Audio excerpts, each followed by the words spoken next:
Bismillahirrahmanirrahim. Alhamdulillah Rabbil Alamin. Wassalatu wassalamu ala ashrafil anbiya wal mursalin wa ala alihi wa sahbihi ajma'in. Allahumma lakal hamdu syukra wa lakal mannu fadla wa nastaghfiruka ya hayyu ya qayyum. Salli wa sallim adada ilmika ala abdika wa rasulika wa habibika sayyidil ma'sum Sayyidina Muhammad wa ala alihi wa sahbihi wa ahli mahabbatihi wa aslih syu'unal ummati wa farij anna humuma wal ghumuma ya hayyu ya qayyum.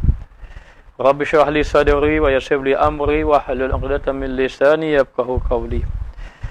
Alhamdulillah, segala puja dan puji bagi Allah Subhanahu wa taala yang telah memberi kemudahan kepada hamba-hambanya yang berjalan untuk mencapai makrifat kepada Allah Subhanahu wa taala.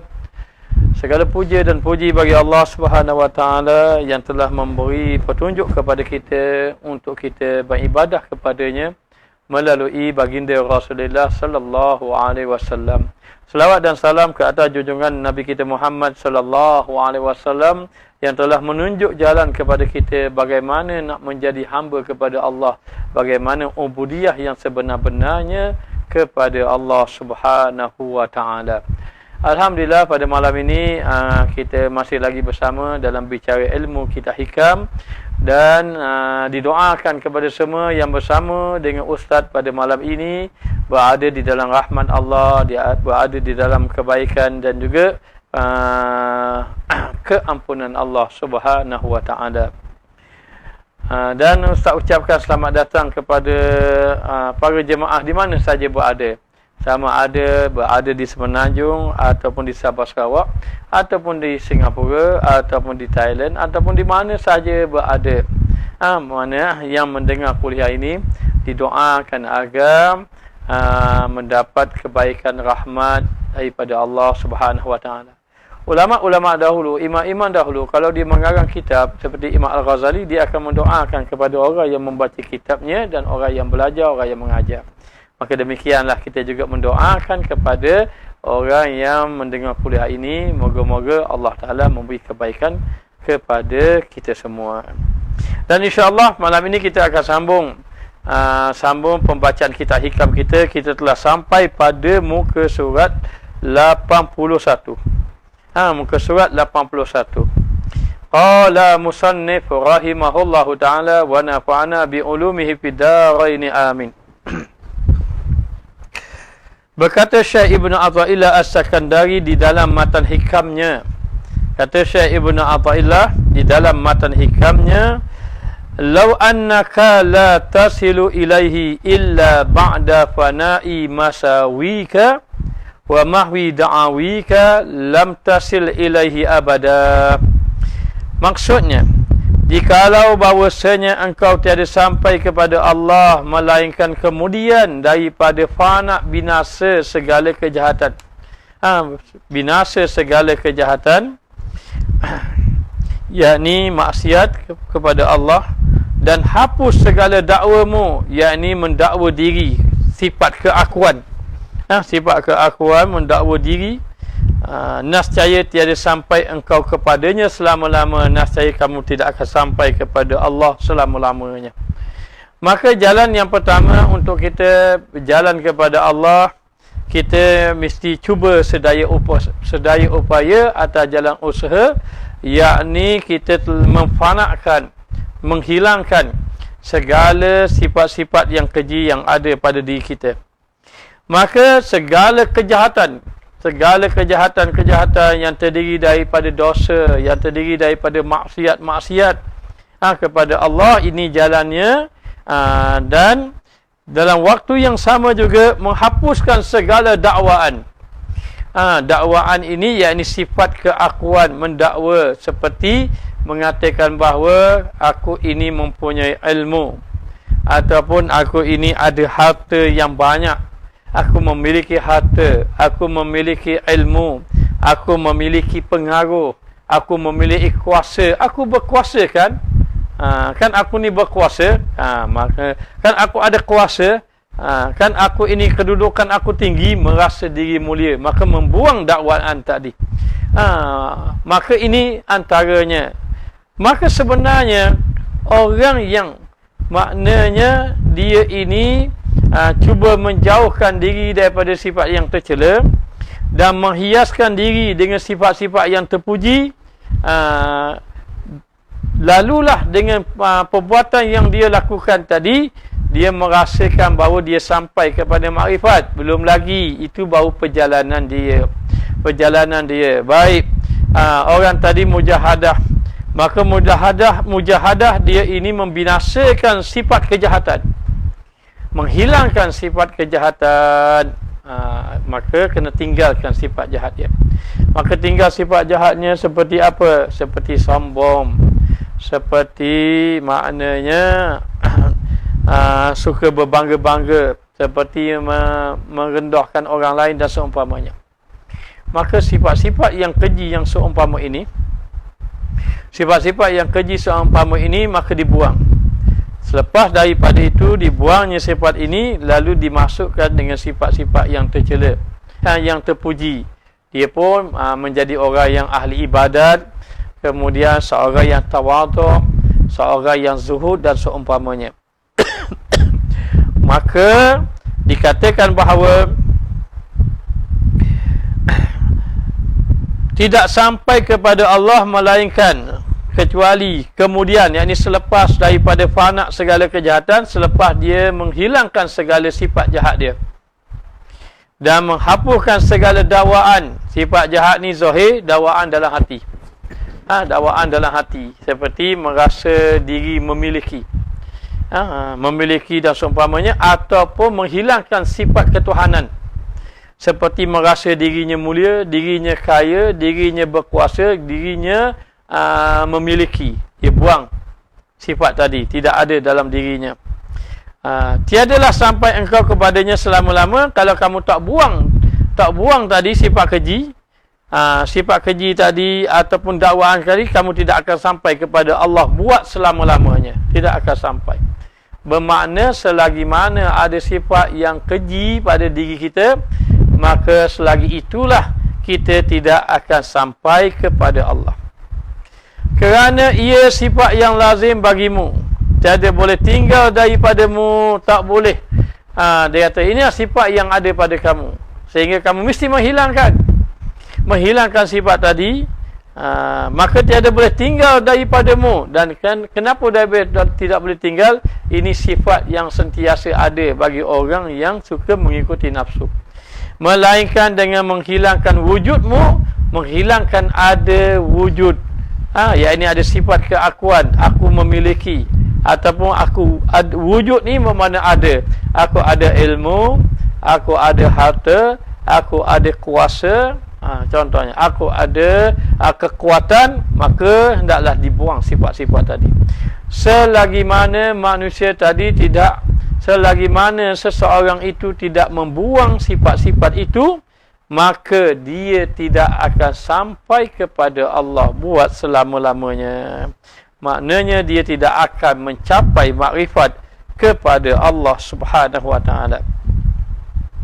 Tetapi jikalau engkau fikirkan nascaya engkau dapat segala kebajikanmu itu akan kejahatan, dan segala haqaiqmu itu dengan dakwaan.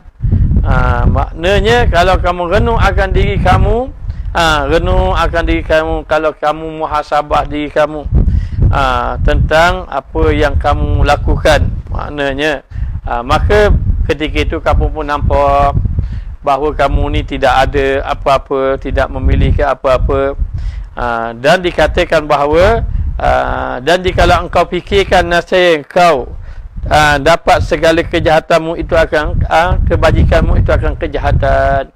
Kalau direnung-renungkan segala amalan-amalan yang dilakukan, maka didapati bahawa amalan tadi ni tidak lagi sempurna, ataupun amalan yang kita lakukan tadi itu belum lagi melayakkan kita ini mendapat kebaikan. Maka amalan-amalan tadilah bila kita renung betul-betul, kita tak rasa kita sudah soleh. Cuba kita tengok Saidina Osman Ibn Affan. Saidina Osman Ibn Affan, dia baca Quran setiap hari, amal ibadat banyak, tetapi dia merasakan dia tidak ada amal. Bahkan dia merasakan bahawa dia banyak maksiat, lalai kepada Allah Ta'ala.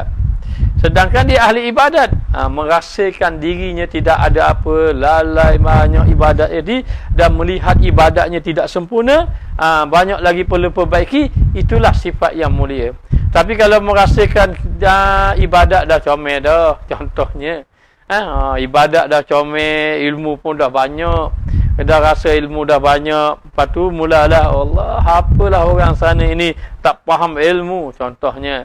Jadi kita pun akan membawa kepada merendah-rendahkan orang lain. Maka ini membawa kepada sifat kecelaan. Sifat kecelaan. Sehinggalah seseorang tadi, dia ini melihat kebaikan dia itu bagaikan melihat kejahatan. Banyaknya dosa. Maknanya dia mengingatkan bahawa betapa lemahnya dia, betapa banyaknya dosa. Bahkan dia tidak melihat bahawa dia ini memiliki amal. Maka kerana tiap-tiap satu itu kembali kepada sifatmu, yang demikian itu kehendak jauhmu dalam tiap-tiap hal daripada Tuhanmu. Kerana setiap sesuatu itu datang daripada sifat kamu.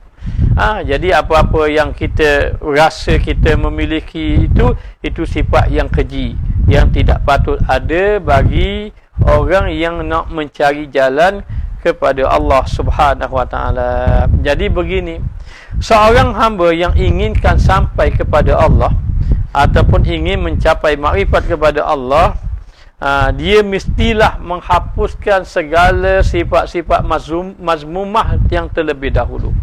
Hapuskan sifat-sifat yang terkeji terlebih dahulu. Selain daripada itu juga, di samping itu juga, dia kena memutuskan pergantungan selain daripada Allah. Dia memutuskan, maknanya pergantungan selain daripada Allah. Maka dia melihat tiada yang berkuasa kecuali Allah, tiada yang memberi rezeki kecuali Allah, tiada yang menyembuhkan penyakitnya kecuali Allah. Wa iza maridtu fahuwa yashfin. Kalau aku sakit, Allah lah yang menyembuhkan. Jadi ketika mana dia makan obat, ketika mana dia berusaha dia dapat sembuh, dia lebih melihat Allah lah yang menyembuhkan. Maka segala makhluk itu dia tidak lagi bergantung kepada makhluk, hanya melihat kepada Allah Subhanahu Wa Taala.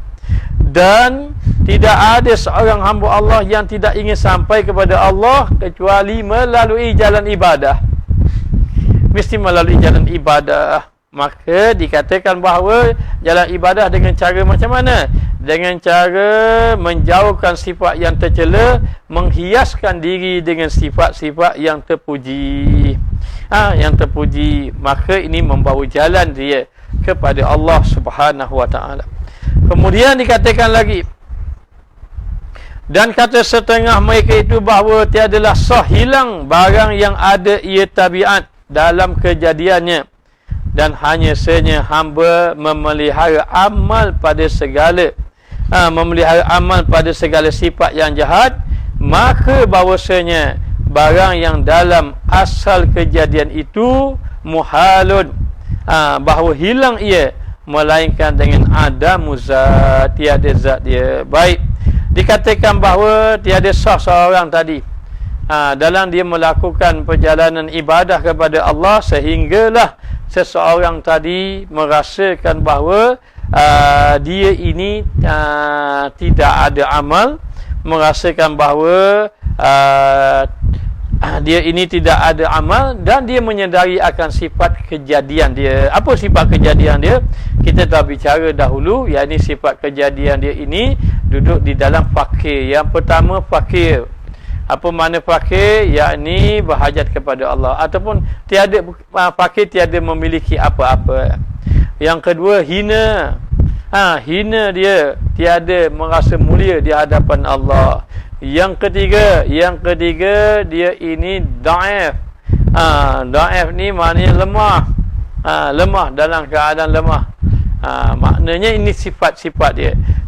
Maka ketika mana dia meletakkan pada dirinya sifat dia tadi, meletakkan dalam dirinya sifat-sifat yang seumpamanya sifat kehambaan, sifat kehambaan, lemah, fakir, hina, lagi ni dhaif, maknanya dalam keadaan tiada memiliki apa-apa, maka ini menunjukkan bahawa seseorang tadi maknanya dia telah menghilangkan sifat-sifat yang keji yang ada pada dirinya. Jadi apabila hilanglah sifat tadi, barulah dikatakan bahawa seseorang tadi telah kembali kepada asal kejadian dia. Lama ni tak balik pada asal kejadian. Selama ni berasa hebat, berasa gagah, dia tak balik pada asal kejadian dia. Jadi asal kejadian ni gitu, dhaif, lemah, fakir, tak ada apa-apa. Tetapi oleh kerana bila dia sudah melalui jalan sesuatu nikmat yang Allah beri, maka hilang sifat kejadian dia, sifat asal dia. Sifat dhaif hilang, sifat fakir yang ada pada diri dia hilang dan seumpamanya.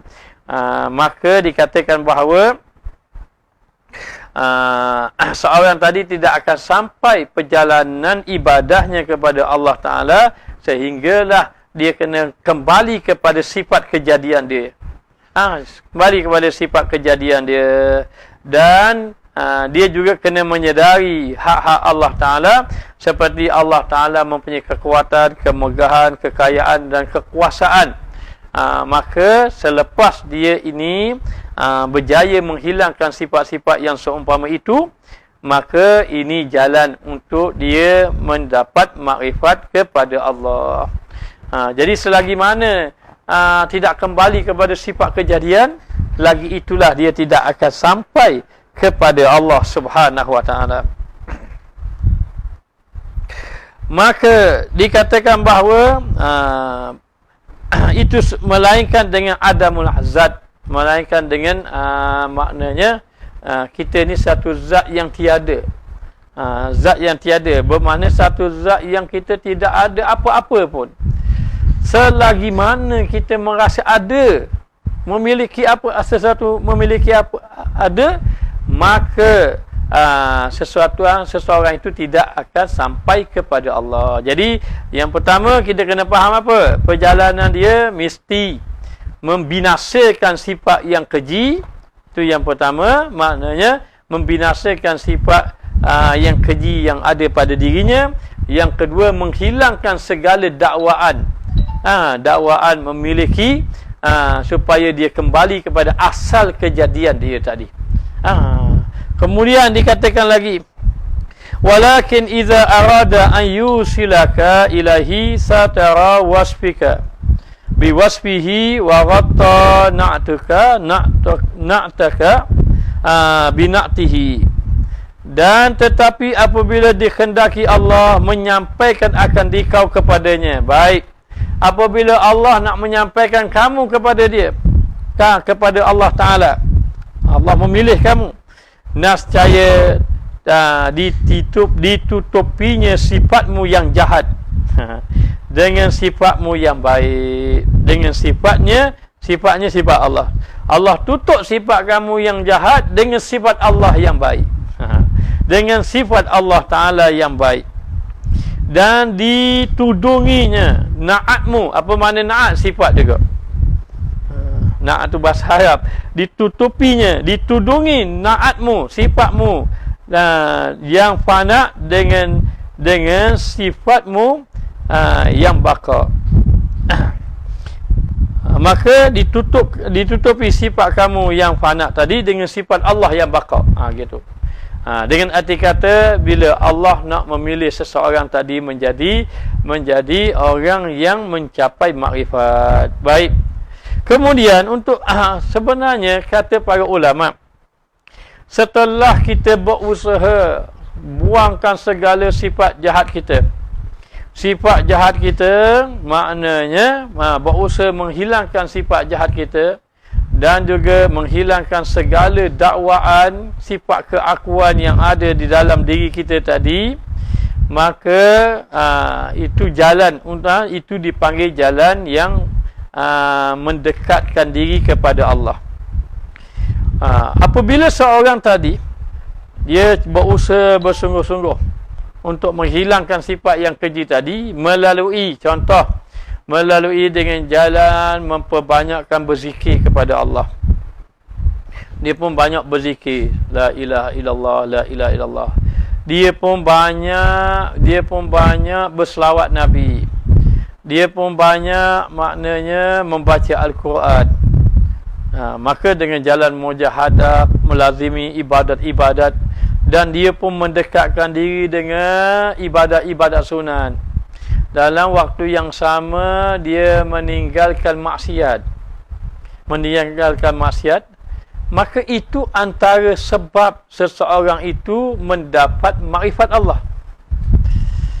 Lalulah bila dia mendapat makrifat Allah Ta'ala ini, bila dapat makrifat Allah Ta'ala, lalu dia menyangka bahawa dia mencapai makrifat dengan sebab mujahadah dia. Mujahadah dia kepada Allah. Dia mendapat makrifat dengan sebab ibadah dia. Maka bukan sangkaan dia tadi yang mana dia mencapai makrifat dengan sebab ibadah, dengan sebab mujahadah, itu sebenarnya bukan dengan sebab itu dia mencapai makrifat pada Allah. Bukan dengan sebab itu dia mencapai makrifat pada Allah. Habis itu dengan sebab apa? Dia mencapai makrifat pada Allah adalah dengan sebab Allah yang memberi makrifat pada dia. Allah lah yang memberi makrifat kepada dia. Bukan dengan sebab dia itu bermujahadah. Dia itu bermujahadah, bukan. Tetapi dengan sebab apa? Dengan sebab Allah lah yang memberi kepada dia untuk mencapai makrifat kepada Allah Subhanahu Wa Taala. Maka di sini kita faham apa dia makrifat ini pilihan Allah Subhanahu Wa Taala.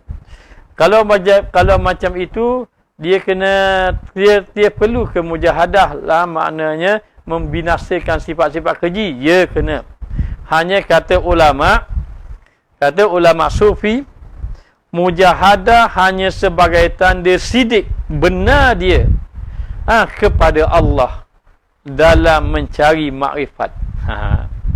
Benar sebagai tanda saja dia ini benar dengan Allah dalam mencari makrifat.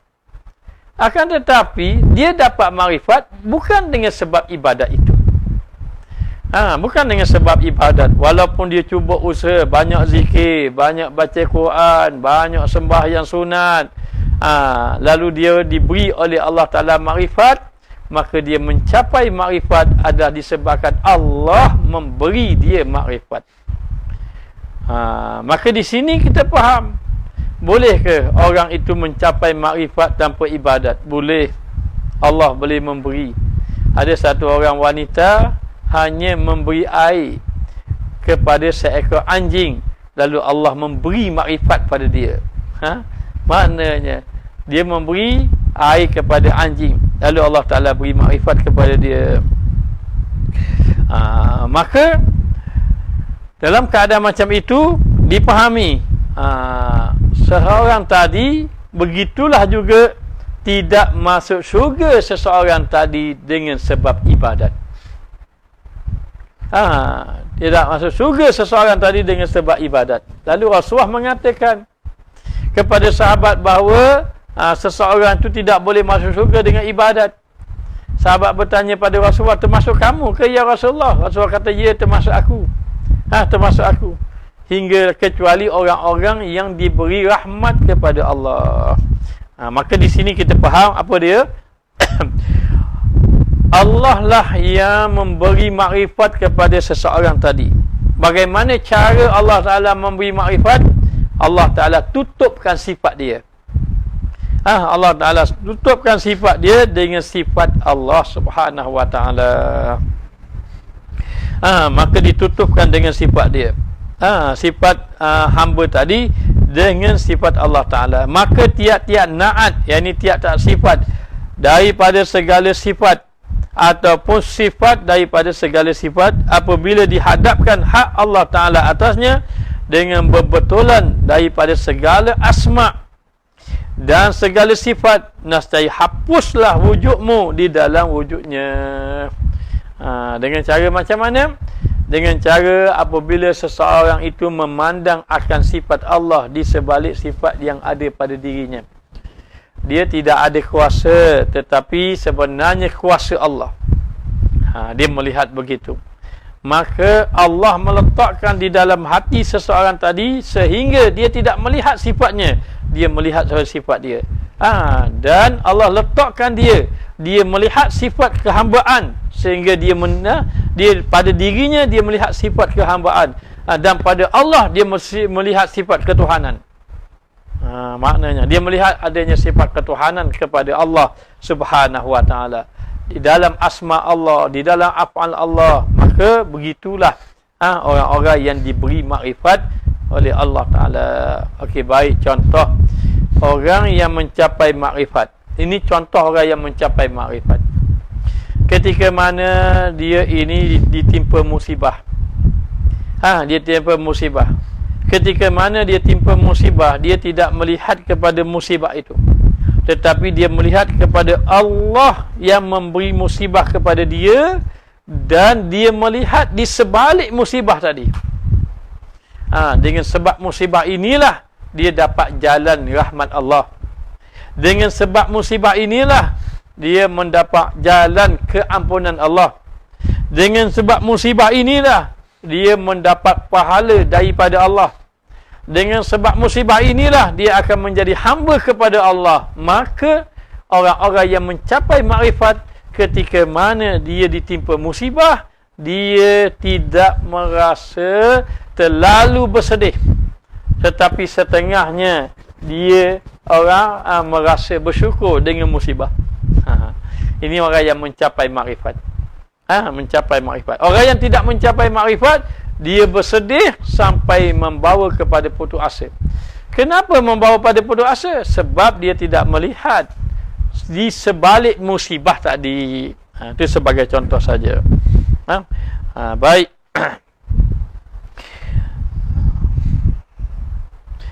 Maka raiblah engkau di dalam syuhud, di dalam memandang engkau dengan syuhudnya, dengan syuhud Allah Ta'ala. Tinggallah kamu raib, hilang pandangan kamu kerana memandang kepada Allah Subhanahu Wa Ta'ala, kepada syuhud Allah, yakni syuhud sifat-sifat Allah. Jadi dikatakan bahawa apabila seseorang tadi Allah Ta'ala nak beri makrifat kepada dia, dia sudah tidak melihat sifat dirinya. Itu nak bagi tahu. Dia sudah tidak melihat sifat, kecuali dia melihat itu semua daripada Allah. Ketika mana dia alim, contoh saja, dia diberi ilmu, maka dia melihat itu ilmu Allah. Ketika mana saja dia ini maknanya diberi kekayaan, dia melihat itu kekayaan Allah. Dirinya dia tetap pegang dengan sifat dia. Dia hina, dia hamba, dia doa, dia tiada apa-apa. Dia fakir. Ini jalan orang yang Allah tutup sifat dia. Dia melihat sifat Allah. Melihat sifat Allah. Jadi dengan sifat Allah menenggelamkan sifat dia. Janganlah sifat dia menenggelamkan sifat Allah. Sifat Allah maha mulia. Tiba-tiba dia rasa dirinya mulia, maka dia lupa yang maha mulia itu Allah. Itu sifat dia menenggelamkan sifat Allah. Sedangkan orang-orang yang ahli makrifat, sifat Allah lah menenggelamkan dalam dirinya. Itu sebagai contoh. Sebagai contoh. Maka kata ulama lagi, setelah seseorang itu beribadah kepada Allah, bila dia beribadah kepada Allah Ta'ala, maka Allah pun memberi dia makrifat. Makrifat ini kata ulama, dia ada syurga di atas dunia. Kerana sebenarnya tidak ada syurga yang maknanya yang awal dicapai. Kalau kamu mau mencari syurga di dunia, maka carilah makrifat kepada Allah. Maka makrifat kepada Allah merupakan syurga di atas muka dunia. Baik. Apabila seorang tadi dipilih oleh Allah, Allah tutupkan sifat dia. Dengan sifat Allah kepada, maknanya menggelamkan sifat Allah Ta'ala dalam diri dia tadi. Sehingga dia melihat segala-galanya datang daripada Allah Ta'ala. Ini berlaku setelah apa? Setelah dia membuang segala sifat keji dan setelah dia menghilangkan segala dakwaan diri.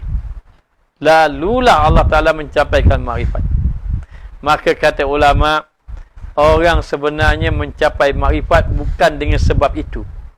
Bukan dengan sebab dia ini mujahadah tadi, dengan banyak zikir, banyak baca Quran sebagai contoh. Banyak sembahyang sunat, zikir, baca Quran, sunat. Ini dipanggil jalan mujahadah antaranya. Akibat dari kesan daripada itu, dia dapat menghilangkan segala kotoran-kotoran dalam hati dia. Lalu setelah kotoran dalam hati tadi dibersihkan dengan mujahadah tadi, lalulah dengan kuatnya mujahadah tadi Allah mencapai makrifat kepada dia. Bila Allah memberi makrifat kepada dia tadi, lalu dia tengok, ini sebab aku beribadat lah. Tidak.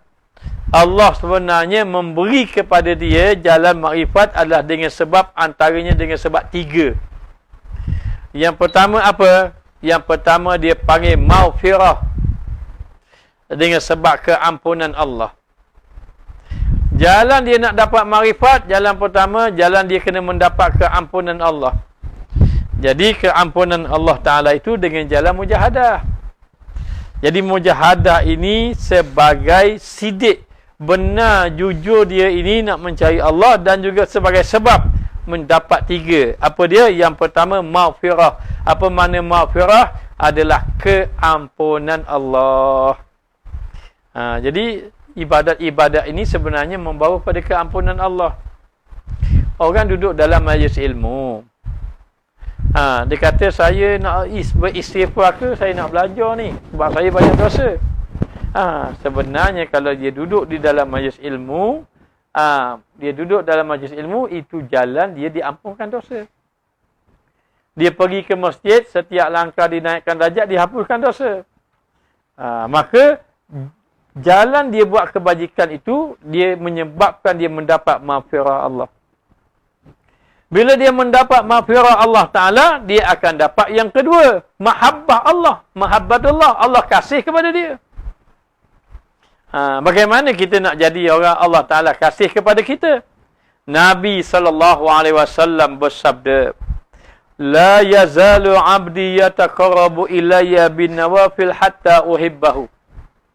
Faidha ahbabtuhu kuntu sam'ahu alladhi yasma'u bih. Wa basarahu alladhi yubsiru bih. Wa yadahu allati yabtishu biha. Wa rijlahu allati yamshi biha. Nabi SAW bersabda, maka sentiasalah hamba-Ku itu mendekatkan diri kepada Aku. Mendekatkan diri kepada Aku, yakni kepada Allah, dengan ibadat-ibadat sunat. Dengan ibadat sunat, hatta uhibbahu, sehingga aku cinta kepada dia. Jadi yang pertama, jalan makrifat ni, kita nak dapat makrifat, dia kena lalu dengan jalan mujahadah dulu. Mujahadah, baca Quran, berzikir dan seumpamanya. Baca Quran, banyak berzikir, banyak hadir majlis ilmu, banyak ibadat sunat, puasa sunat dan seumpamanya. Jalan-jalan ibadat yang banyak tadi, sehingga tercabut dia mendakwa dirinya dan menghilangkan segala sifat-sifat cela.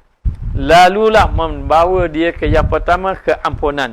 Keampunan inilah jalan yang menyebabkan dia dapat makrifat.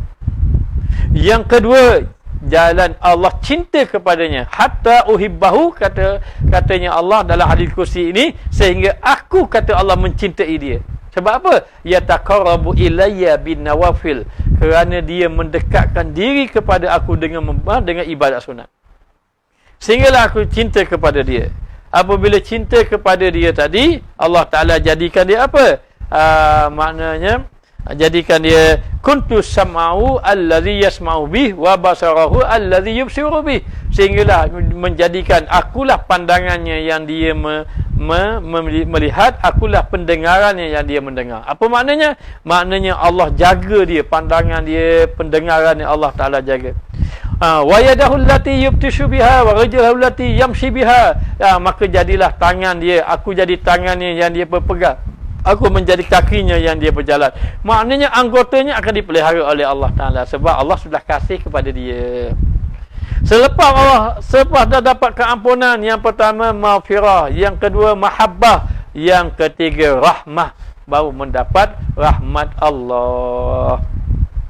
Rahmat Allah Ta'ala. Jadi dikatakan bahawa seseorang tadi mencapai rahmat Allah Ta'ala adalah dengan sebab apa? Dengan sebab dia dipilih oleh Allah, melalui jalan dia bersungguh-sungguh. Maka benarlah firman Allah Ta'ala, walladzina jahadu fina lanahdiyannahum subulana. Mereka yang bersungguh-sungguh berjalan kepada Allah Ta'ala, nascaya kata Allah, aku tunjuk jalannya.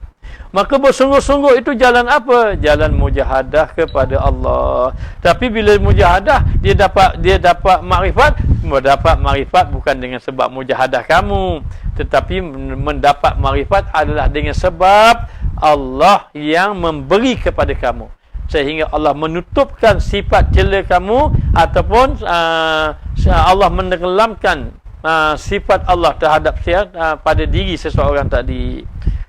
Barulah dia nampak semuanya daripada Allah Ta'ala. Itu perjalanan dia. Apakah maksud makrifat? Ustaz tak tahu, sebelum ni ada soalan-soalan yang lain, takut tak terpandang.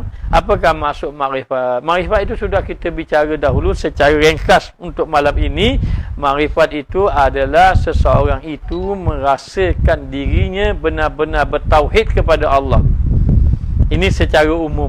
Ini secara umum. Makrifat secara umum, dia merasakan dirinya bertauhid kepada Allah, dan dia merasakan bahawa maknanya merasakan bahawa dirinya itu benar-benar memahami segala apa yang Allah Ta'ala maknanya tajallikan di dalam af'al Allah, sifat Allah dan seumpamanya. Tetapi katanya makrifat di sini makrifat indah sufiyah, makrifat di sisi ahli-ahli sufi. Di sisi ahli-ahli sufi ialah mereka itu mengenal akan sifat ketuhanan, mengenal akan Allah Subhanahu Wa Ta'ala, yang mana Allah Subhanahu Wa Ta'ala bersifat dengan segala sifat ketuhanannya. Dengan arti kata seseorang tadi menanamkan di dalam hatinya bahawa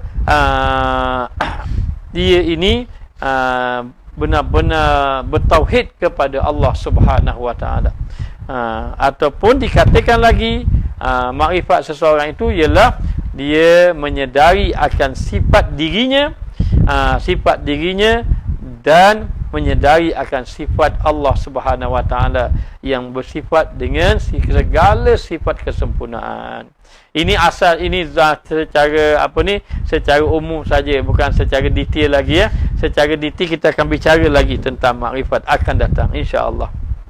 Sebab takut nak baca ni panjang lagi, kita sambung semula. Jadi sekurang-kurangnya seseorang tadi dapat merasakan sifat tadi, rububiyah, sifat ketuhanan ada 4. Maha kaya, maha mulia, maha berkuasa, dan maha kuat. Itu di antara sifat ketuhanan. Baik. Dan dikatakan lagi, kita sambung sikit lagi. Dan maka barang siapa dihadapkan dengan asma' jalalah, dengan nama Allah yang maha tinggi, nasai karamlah ia di dalam lau infirad. Maka apabila sahaja dia ini telah hadapkan dengan nama Allah, maknanya dia telah tenggelam dengan Allah Subhanahu Wa Ta'ala. Sehingga kan bila telah tenggelam dengan Allah Ta'ala, maka ia karamlah ia di dalam lau infirad dengan hak Allah Ta'ala, di atas nikmat tafridul haqqi, maka tiadalah tinggal baginya khabar dan juga tiada asar. Apabila seseorang tadi sudah tenggelam dengan kalimah Allah, sehingga setelah dia berzikir sebanyak-banyak dengan zikir la ilaha illallah, la ilaha illallah, sehingga tidak ada yang lain, hanya Allah Ta'ala, sehinggalah dalam hatinya tadi tenggelam dengan Allah. Bila tenggelam dengan Allah Ta'ala, ketika itu dia melihat segalanya dalam sifat Allah Ta'ala, maka ketika itu dia telah ketika itu tenggelamlah dia dengan segala sifat Allah Subhanahu Wa Taala sehingga tidak ada lagi kesan kepada makhluk. Tidak ada kesan pada makhluk. Maknanya apa? Maknanya kalau dia melihat kepada gunung ganang semua, dia hanya melihat itu semua daripada Allah. Bahawa Allah Subhanahu Wa Taala sahaja yang berkuasa. Sebagai contohnya kita melihat bahawa apabila saja seseorang itu melakukan amal ibadat, ketika mana dia melakukan amal ibadah kepada Allah Ta'ala, maka dia melihat bahawa yang membolehkan dia melakukan amal ibadat itu Allah. Dia tetap merasakan dia ini hina, dia tetap merasakan dia dhaif, dan dia tetap merasakan dia tidak ada apa-apa. Tetapi ketika mana dia sembahyang, sebagai contoh, dia boleh sembahyang hatta dia boleh sembahyang 1000 rakaat seperti Imam Abu Hanifah, seperti Ali Zainal Abidin. Walaupun dia boleh sembahyang banyak rakaat, baca Quran sekali satu minggu khatam Quran, tetapi dia melihat bahawa itu adalah af'al Allah, bukan daripada perbuatan dia. Dia tetap pegang bahawa dia tidak ada amal. Sebab apa? Dia sudah duduk dalam infirad. Dia duduk dalam, dia ini maknanya duduk di dalam maknanya atas dirinya tu kosong, tidak ada apa-apa. Yang ada hanya Allah. Maknanya. Lalulah dikatakan bahawa sehingga tidak ada lagi terkesan dengan makhluk. Tidak ada lagi terkesan dengan makhluk. Maknanya, baik gini contoh. Ketika mana orang itu mendapat kemuliaan. Contohnya, tuan guru dah seorang. Orang pun kata, wahai tuan guru, orang pun panggil lah seseorang tadi tuan guru. Bukan kita lah, mana panggil seorang tadi tuan guru. Orang pun muliakan dia. Dia pergi mana-mana orang sambut dia. Lepas pada tu dia pergi mana-mana orang pun maknanya ikut kata dia. Maka ketika itu dia mendapat kemuliaan. Orang pun sanjung dia, pergi mana-mana orang puji dia. Orang buat sambutan kepada dia. Bermakna apa? Dia telah mendapat kemuliaan. Macam mana dia dapat kemuliaan? Dengan cara orang memberi kemuliaan kepada dia. Ketika dia mendapat kemuliaan tadi, tuan guru orang panggil dia. Lepas pada orang pun panggil dia dengan panggilan-panggilan yang hebat. Ketika itu dia tenggelam mengatakan, meletakkan di dalam hati, dia tidak ada mulia. Yang mulia itu Allah. Allah yang memberi kemuliaan, tetapi yang mulia itu Allah. Maknanya tidak ada pun pada dirinya.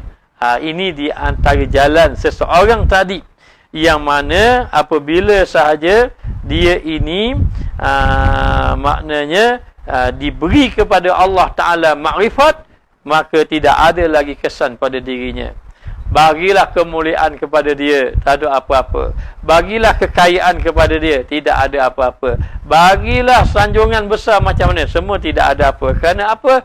Dia sudah melihat semuanya itu daripada Allah. Dan bagaimana dia dapat kemuliaan itu? Dia dapat kemuliaan itu adalah melalui mujahadah.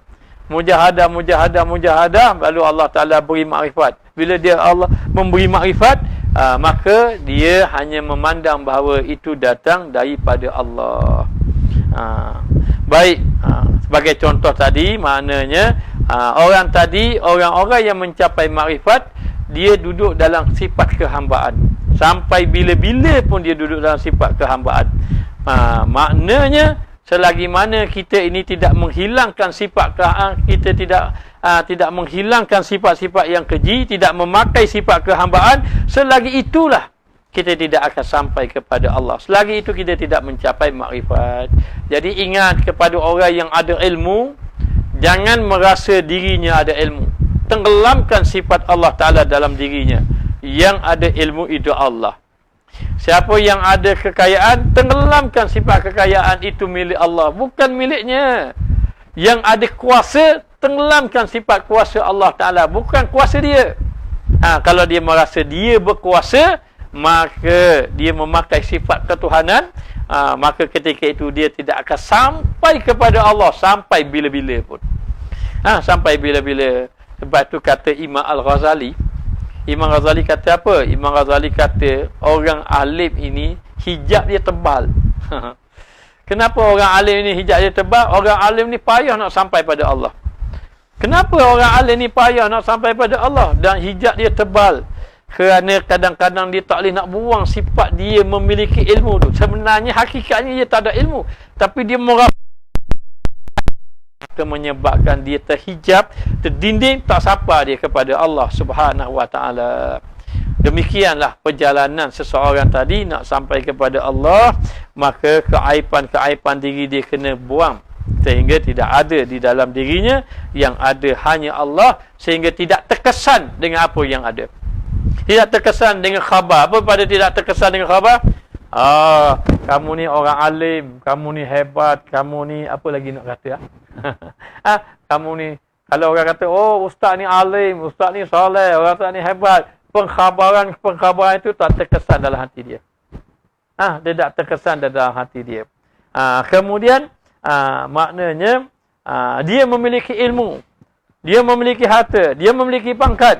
Harta, ilmu, pangkat tidak terkesan. Ini antara sebab orang itu mendapat makrifat kepada Allah Subhanahu Wa Taala. Baik, kita sambung lagi.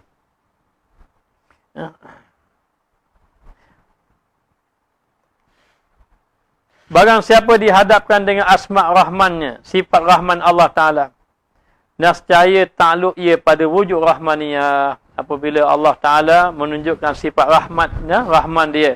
Rahman ini maknanya Allah memberi nikmat kepada hamba dengan sifat rahman tadi. Dengan sifat rahman, Allah memberi nikmat kepada hamba, tak kira orang beriman tak beriman, Allah Ta'ala beri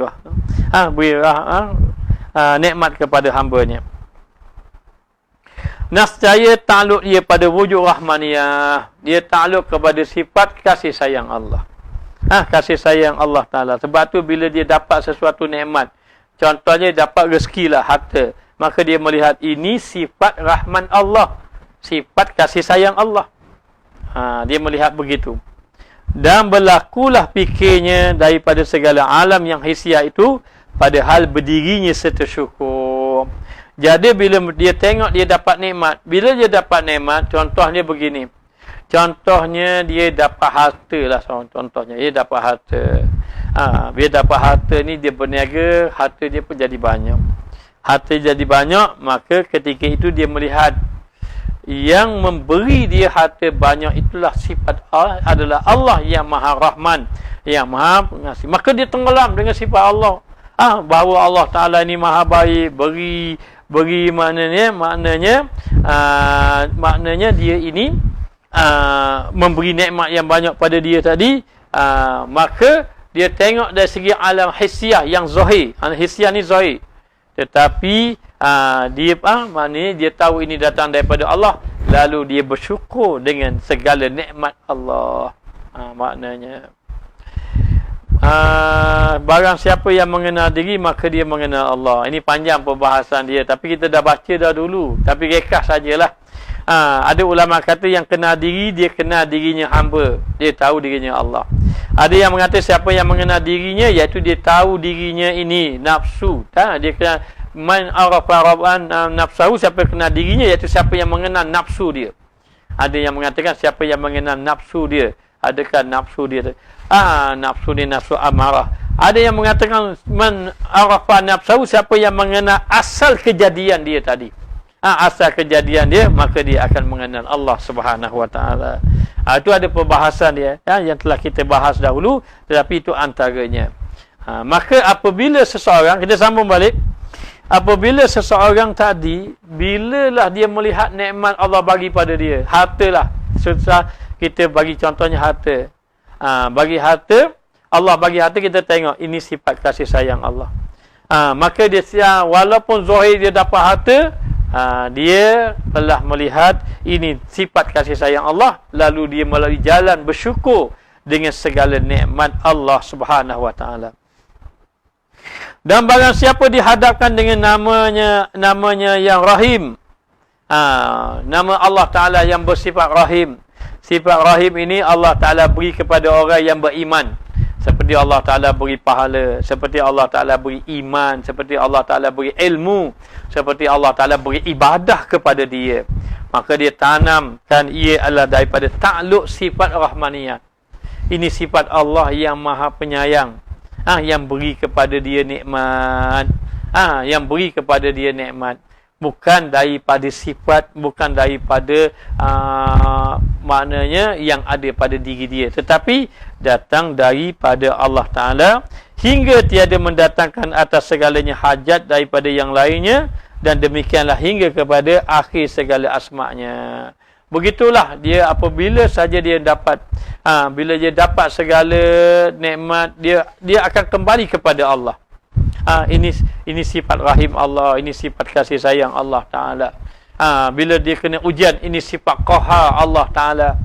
Maknanya bila dia mendapat nikmat, ini sifat Allah Ta'ala yang syakur, yang Razzaq, ini sifat Razzaq Allah Ta'ala. Jadi setiap apa yang dia dapat, dia akan melihat sifat Allah. Hari ini dia dapat rezeki. Ini rezeki ni daripada mana? Daripada Allah yang Maha Razzaq, yang memberi rezeki. Maknanya lepas pada tu apa dia? Dia pun maknanya dia pun diberi kekuasaan. Dia melihat ini sifat Allah yang Maha berkuasa. Ini sifat ini daripada sifat kuasa Allah Ta'ala. Maka segala-galanya yang dia akan kembali kepada Allah Ta'ala. Ini di antara sifat-sifat orang yang mencapai makrifat kepada Allah Subhanahu wa Ta'ala. Maka sesungguhnya dikatakan segala asma Allah Ta'ala itu sekaliannya bagi ta'aluk, melainkan ismu jalalah, iaitu nama Allah Ta'ala, iaitu nama Allah. Maka bahawasanya ia bagi ta'aluk, maka ketahui olehmu demikian itu, sekira-kirakan olehmu akan dia, dan tuntut olehmu akan kurniaan daripada Allah di dalam ilmunya, di dalam ilmu dan amal dan hal. Maka tiada jalan kepada tahqiq demikian itu, melainkan dengan terbuka kurnia.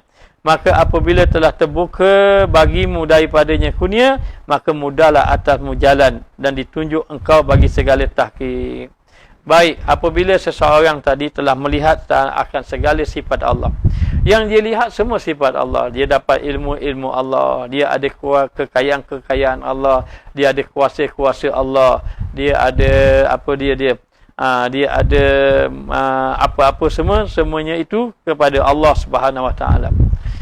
Maka ini semua dia kembali kepada Allah Ta'ala. Adapun kalimah Allah itu merangkumi semua.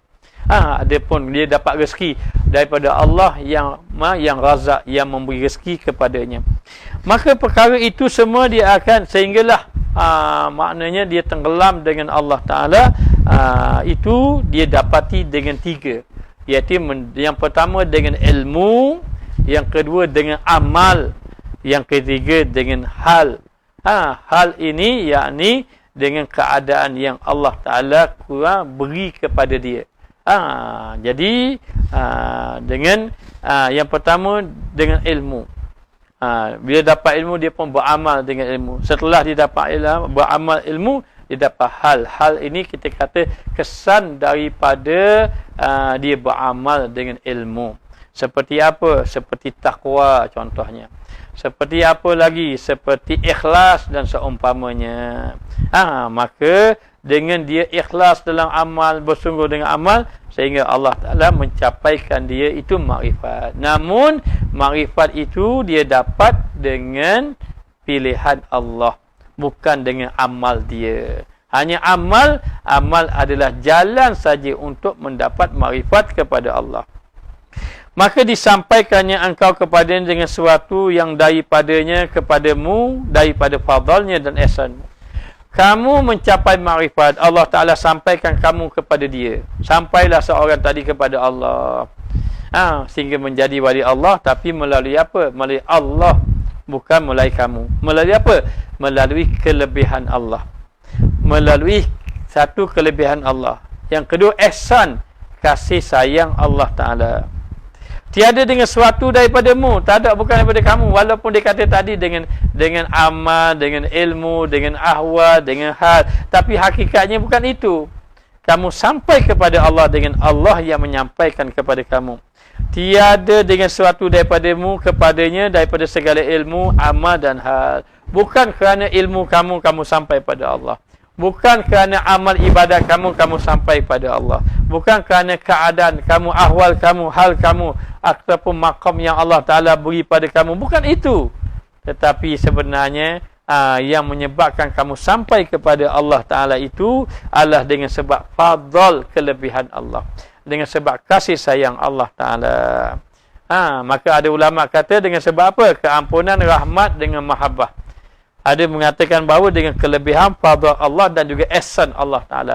Ini semua yang menyebabkan seorang tadi sampai kepada Allah. Jadi buat amal ibadat macam-macam pun maknanya tidak akan sampai pada Allah kecuali orang yang dipilih oleh Allah. Orang yang makrifat itu wali ke Allah, wali ke ustaz. Jadi di antara wali ini umum, maknanya maka setiap wali-wali Allah Ta'ala itu adalah kekasih Allah. Setiap wali Allah Ta'ala itu kekasih Allah. Maka antara wali-wali Allah, sifat wali Allah yang pertama, semua ia ada dua. Satu, wali yang bersifat umum. Kata ulama, wali yang bersifat umum, semua orang yang beriman itu wali. Itu yang pertama. Yang kedua, wali yang bersifat khusus. Wali yang bersifat khusus itu, yang kedua, wali yang bersifat khusus. Wali yang bersifat khusus itu ahli makrifat kepada Allah Subhanahu Wa Taala. Maknanya. Baik. Maka seseorang tadi bila dia ini mencapai makrifat kepada Allah, ingat adalah daripada pilihan Allah. Ada satu cerita. Ada satu cerita. Satu orang fakir miskin, fakir dia pemuda, satu orang pemuda yang fakir, dia datang juga ke istana raja. Dia datang ke istana raja. Dia kata, saya datang ini nak meminang anak raja. Saya datang kepada istana ini, saya datang ke sini kerana nak meminang anak khalifah. Khalifah kata, baik. Tapi kalau kamu nak meminang anak aku, hendaklah kamu ini mendapatkan satu permata. Permata itu hanya ada di dalam istana Kisra. Istana Kisra, katanya. Lalu pemuda itu pun bertanya lagi, selain daripada istana Kisra, di mana? Kata pemuda tadi, kata raja tadi, selain daripada dalam istana Kisra, kamu ada di dalam dasar laut. Dalam dasar laut. Kalau kamu dapat datangkan permata itu, baik, aku akan bagi kepada kamu anak aku. Dia pun dengan semangat. Dengan semangat, dia pergi ke tepi pantai. Bawa timba. Dia bawa timba. Bila dia pergi ke pantai, dia bawa timba. Dia ambil air setimba, dia cuah ke darat. Dia ambil air setimba, dia cuah ke darat. Dia ambil air setimba, dia cuah ke darat. Lautan. Tepi pantai dia buat gitu. Datang malaikat bertanya, ya Allah, hamba-Mu ni buat kenapa pelik enggak? Setiap hari ambil air ke lautan, timba ke darat. Esok pergi peluk. Jadi datang malaikat rasa hairan. Ya Allah, hamba-Mu ni buat kenapa? Dia ambil timba, dia timba air ke tu daratan. Allah berkata, wahai malaikatku, dia ingin mendapat permata. Permata kerana nak kahwin dengan anak raja. Malaikat pun berkata, sampai bila dia buat macam tu, sampai boleh tu? Allah Ta'ala kata, mu tengok tak, sungguh tak dia? Bersungguh. Kalau begitu, wahai malaikatku, datangkan permata ke dia. Datangkan permata ke dia. Lalulah dia timba-timba. Dalam timba-timba ada sungguh permata dalam timba tadi. Lalulah dia pun bawa permata tadi, jumpa ke raja. Kenapa ke raja? Raja pun terkejut. Raja pun terkejut. Lalu raja pun kahwinkan anak dia dengan pemuda yang dapat permata tadi. Kalau ikut logiknya, ikut akalnya, dia dapat permata tadi dengan cara dia timba tadi, tidak akan berjaya. Sampai bila-bila pun tak akan berjaya. Maknanya, nak sampai ke dasar laut macam mana? Tetapi diberi juga atas dasar kesungguhan. Maka ulama mengatakan ibadat kamu itu jalan saja nak mendapat rahmat keampunan. Tetapi sebenarnya Allah memberi makrifat ataupun Allah memberi pengenalan. Kamu mengenal Allah Ta'ala itu dengan sebab rahmat Allah Ta'ala beri kepada seseorang yang dia pilih. Fayusilu ilaika fayusiluka ilahi bima minhu ilaika la bima minka ilahi, maka disampaikannya engkau kepadanya dengan sesuatu yang daripada Allah kepadamu. Daripada fadalnya, kelebihannya, ihsannya, tiada dengan sesuatu daripadamu. Sesuatu daripadamu dengan ibadat kamu, tidak. Sebab itu kalau kita faham ayat ini, kita banyak infak pun kita tak bangga. Sebab kita tahu tu, infak ni bukan menyebabkan kita dapat rahmat. Tetapi dapat rahmat dengan sebab Allah yang memilih kita. Infak ini sebagai jalan. Kita begitu juga. Orang mengajar kita, dia mengajar banyak-banyak. Bukan satu jalan sabit dia mengajar, tidak. Tapi menyembah dengan sebab kasih sayang Allah. Kita buat taat ini supaya Allah kasih kita. Dengan kasih itulah menyebabkan seorang itu mencapai makrifat Allah. Maka dikatakan bahawa tiada dengan suatu daripada muka kepadanya daripada segala ilmu, amal dan hal. Dan tersebut di dalam khabar, dalam hadis sabda Nabi SAW, bala hawa syahwat itu dikeluarkan.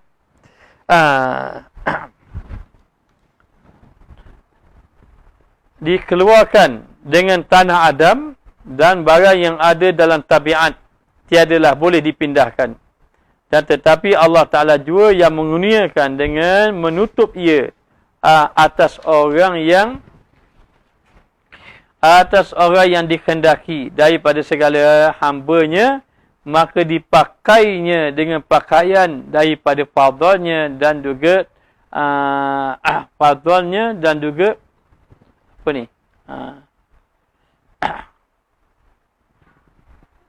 Dipakaikan dengan pakaian daripada fadalnya. Maka dikatakan bahawa sesungguhnya seseorang tadi disebut di dalam hadis bermula bala, ujian dan juga nafsu dan juga syahwat ini, maknanya yang dikeluarkan dengan tanah Adam dan barang yang ada pada tabiatnya tiada boleh dipindahnya. Tetapi Allah Ta'ala juga yang mengurniakan dengan menutupkan dia atas yang dikehendaki daripada segala hambanya. Jadi dikatakan bahawa seseorang tadi, Allah Subhanahu Wa Ta'ala memberi kepada seorang tadi bala, dia mengurniakan kepada syahwat, bala dan seumpamanya tadi, benda itu tidak boleh keluar dalam dirinya. Nafsu, syahwat tak nak keluar dalam diri seseorang tadi. Tetapi Allah Ta'ala juga maknanya yang menutupi syahwat, bala dan seumpamanya. Macam kita nafsu. Nafsu tu boleh hilang pada diri kita. Tetapi Allah Ta'ala yang menutupi tadi dengan sebab apa? Dengan kelebihan. Dengan kelebihan Allah Subhanahu Wa Ta'ala. Maka begitulah kita. Maknanya seseorang tadi tidak bolehlah maknanya tidak boleh seseorang tadi maknanya tidak akan mampu seseorang tadi untuk mengeluarkan dirinya kecuali dengan pertolongan Allah Subhanahu Wa Ta'ala. Baik, ada soalan ni, macam mana nak tahu dah sampai ke belum kepada Allah Subhanahu Wa Ta'ala? Jadi seseorang yang mencapai makrifat Allah Ta'ala, bagaimanakah dia mengetahui bahawa dia ni sudah sampai kepada Allah Subhanahu Wa Ta'ala? Ada beberapa jalan, antaranya melalui seseorang tadi melalui bimbingan guru satu. Dengan guru tadi maknanya meletakkan bahawa seseorang tadi dengan tabiah tadi sehingga dia dapat merasakan bahawa dia telah mencapai makrifat kepada Allah Subhanahu Wa Taala. Satu dengan maknanya pengakuan daripada guru, itu satu. Yang kedua dengan melalui seseorang tadi dapat meninggalkan segala sifat-sifat yang tercela di dalam dirinya. Dalam waktu yang sama dia telah merasakan di dalam dirinya rasa benar-benar bertauhid kepada Allah, sehingga dia dapat merasakan setiap sesuatu itu datang daripada Allah. Dengan erti kata, tidak putus hatinya ingat kepada Allah. Ini antara orang yang dikatakan bahawa dapat antara jalan dia dapat dapat mencapai makrifat kepada Allah Subhanahu Wa Taala. Katanya ada satu orang jemaah kita mohon keluarganya yang ditimpa musibah Covid, kita doakan agar Allah Taala memberi kepada dia kesembuhan. Maknanya memberi pada dia kesembuhan. Adakah orang yang tiada guru boleh mencapai makrifat? Ingat begini, makrifat pilihan Allah. Boleh orang tu tak ada guru, Allah Ta'ala bagi. Tetapi adatnya seseorang tadi ada guru. Ada guru. Ada kemakrifat Allah memberi. Tak ada guru pun boleh Allah Ta'ala beri. Tetapi kebiasaannya ataupun jalan ataupun adat mesti ada guru. Untuk dia dapat panduan untuk mencapai sampai kepada Allah Subhanahu Wa Taala. Seandainya seseorang tadi tidak ada guru, maka hendaklah dia banyakkan berselawat kepada Nabi kita Muhammad sallallahu alaihi wasallam, kerana selawat itu maknanya selawat itu menempati guru, yakni boleh menjadi guru dia. Satu lagi soalan, orang yang sampai makrifat itu akan berkekalan ke makrifatnya. Tidak semestinya. Orang yang mencapai makrifat kadang-kadang boleh tercabut makrifat dia. Walaupun dia sudah mencapai makrifat, tetapi boleh tercabut makrifatnya dengan sebab-sebab yang tertentu. Tapi kebiasaannya orang yang telah mencapai makrifat itu maknanya dia itu dalam keadaan dikekalkan, dipelihara. Siapa yang mencapai makrifat biasanya dipelihara oleh Allah Subhanahu Wa Taala. Maka dikatakan bahawa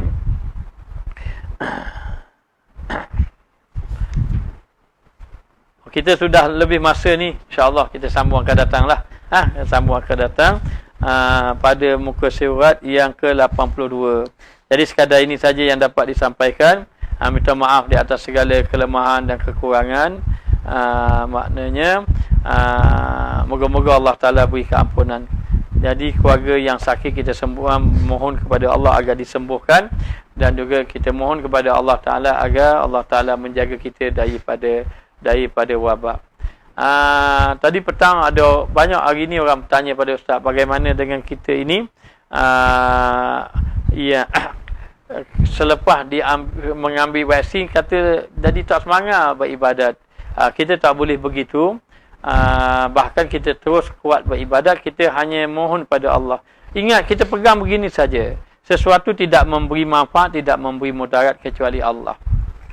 Ada yang memberi manfaat. Jadi jangan melemahkan semangat kita, teruskan kepada Allah Subhanahu Wa Taala. Hanya kita kembali kepada Allah, amalkan amalan sunnah, berbekam, makan madu, habatus sauda, amalkan. Dalam waktu yang sama, kita maknanya berdoa kepada Allah Ta'ala agar Allah Ta'ala memberi kesembuhan. Pegang bahawa sesuatu makhluk tidak memberi kesan. Tidak akan memberi kesan, tidak akan memudarat kecuali dengan izin Allah. Oleh kerana itu, mohonlah kepada Allah Ta'ala agar Allah Ta'ala memberi memberi kebaikan kepada kita. Moga-moga Allah Ta'ala menyembuhkan kita, memberi kebaikan kepada kita semua. Jadi sekadar ini saja yang dapat disampaikan. InsyaAllah kita sambung malam besok. Minta maaf di atas kelemahan, kekurangan. Ustaz bukanlah orang alim, bukanlah orang yang soleh, hanya menyampaikan apa yang Allah Ta'ala kurniakan. Jadi sekadar ini saja yang dapat disampaikan. Ustaz sudahi dengan wabillahi taufiq wal hidayah. Wassalamualaikum warahmatullahi wabarakatuh.